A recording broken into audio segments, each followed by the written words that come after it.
Saint Augustin, de la vraie religion. Chapitre 34. Comment apprécier nos vaines imaginations.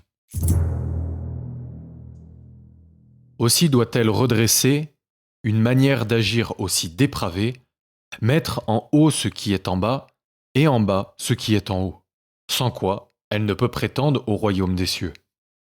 Ainsi, ne cherchons point l'élévation dans ces bas objets, ne nous y attachons pas non plus. Jugeons-les pour n'être point condamnés avec eux, c'est-à-dire ne leur accordons que ce qui doit être attribué aux êtres du dernier rang.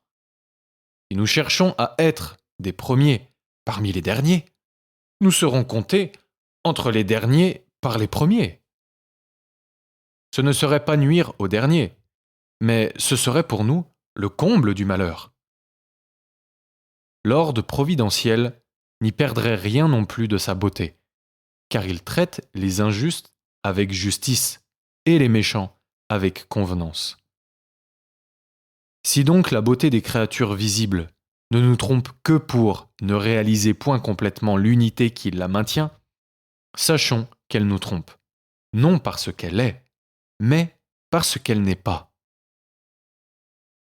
Tout corps, en effet, est un vrai corps, mais une fausse unité. Aucun n'a en lui l'unité souveraine, aucun ne l'imite jusqu'à la perfection. Néanmoins, il n'y aurait point de corps s'il n'y avait en lui quelque trace d'unité, et il n'y en aurait point si elle n'y avait été imprimée par celui qui est l'unité suprême. Ô esprit obstiné, montrez-moi un homme qui voit sans aucune image charnelle. Où est-il, celui qui comprend que le principe de toute unité n'existe qu'en l'auteur même de toute unité, qu'elle soit à sa hauteur ou non? Donnez-moi un homme qui voit, non pas qui conteste et veuille paraître voir ce qu'il ne voit point.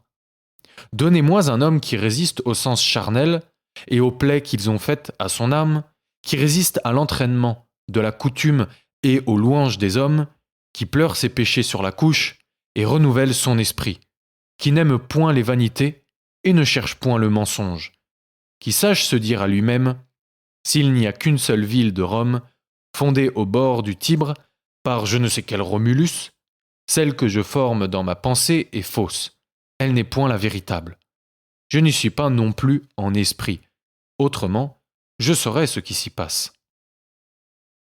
S'il n'y a qu'un soleil, celui que je forme dans ma pensée est faux, car l'un suit sa route au temps et au lieu marqué, je place l'autre où je veux et quand je veux.